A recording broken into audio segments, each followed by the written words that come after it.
So I planned on doing a My GM video, and then I saw a certain Woj bomb on Twitter, and next thing I know, I gotta talk about the NBA, which I'm always happy to do, of course. Derrick Rose is a New York Knick. Of course, D Rose, his first full season in a minute last year for Chicago, didn't exactly have the best year, as, his athleticism is not what it once was. I think he dunked the ball a total of like one time last season. His three-point shot disappeared. He shot 29%, and a bit of hesitance to his game. He only got to the free throw line twice per game last season, where it was much higher in previous seasons. Derrick Rose is definitely not what he once was, and so Chicago said, we're done. We're done with D Rose. He's going to the Knicks, and the move was Derrick Rose going to the Knicks for Robin Lopez and Jerrion Grant, Jose Calderon. Now, before I talk about the Knicks and what it means for them, let me just say first with the Bulls, it's a little weird, in my opinion, a little bit, just because they have not set themselves up for their point guard of the future with this move. Like, they have a huge vacancy at the point guard position, where before, with Derrick Rose, it was like, I mean, he could bounce back, we don't know.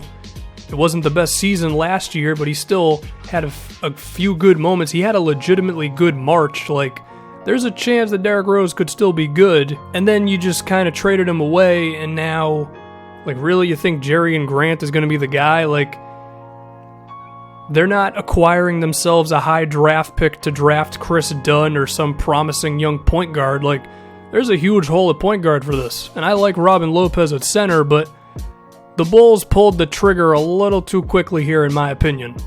But who knows, maybe they have another move up their sleeve. Now, I will say, Jimmy Butler seems to have the type of game to where you might just be content with having a shooter at the point guard position, which makes it a little easier to find a guy for that spot. But like I mentioned, there's no solution for the hole at point guard just yet, so there's just that question that's raised with Chicago. So I think the biggest thing with this move is just how's Derrick Rose going to perform for the Knicks, because if he plays like he did last season, which is, 15, 16 points a game, being very inefficient, not being much of a defensive player or a shooter, then I don't think this is going to be a good move for New York at all.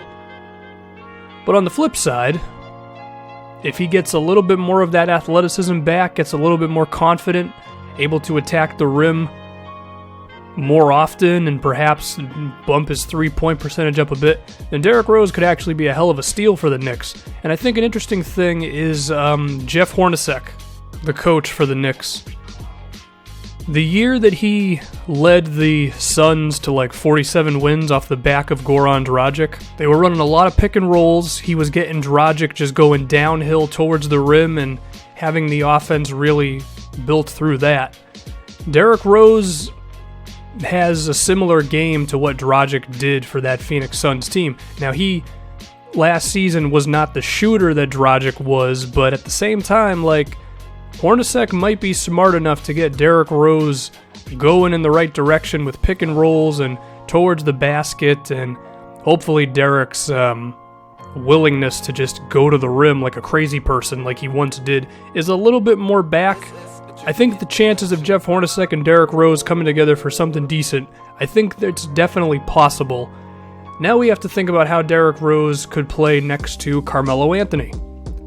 Luckily, Melo is a guy who can play without the ball in his hand. I mean, if you've seen him in the Olympics especially, he's always taken set-up jump shots, and Melo's very effective in that area. So I think, again, if Jeff Hornacek can draw up the sort of scheme that has the ball in Derrick Rose's hands the majority of the time, and if Derrick is able to force the defense to react to him, Melo could really thrive from that, because Melo's never really had a teammate who commanded that much attention from the defense. I mean, he had Allen Iverson when he was past his prime, but I mean, 80% of what Derrick Rose was in his MVP season is probably the best teammate that Carmelo Anthony has ever had. The question is Derrick Rose going to be that guy?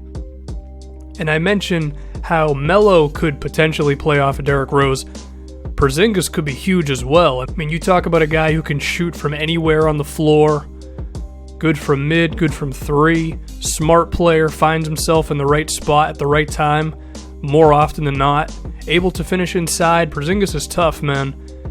So I think from an offensive standpoint, the Knicks have potential to really be something, and it's going to just depend on if Jeff Hornacek is legitimately a good coach and if Derrick Rose is back enough from his injury to really be something. But again, on the flip side, if Derrick Rose is inefficient, tentative going towards the rim, can't hit a jumper to save his life, this could get pretty ugly for the Knicks. Now, Derrick only has a 1-year deal, so you could just say, well, this didn't work, but at the same time, it's like, well, that's another season of Carmelo Anthony being above 30 years old, and the Knicks really didn't do anything. This could really go one of two ways for the Knicks. It could be awesome, and it could be pretty damn bad. So anyway, we're a couple days before the draft, and moves are already happening. We got Jeff Teague going to Indiana, and then a whole bunch of other crap that's probably going to go down, and my Celtics are going to trade 4 first-round picks for Gordon Hayward. It's going to be great. Anyway, I'm done.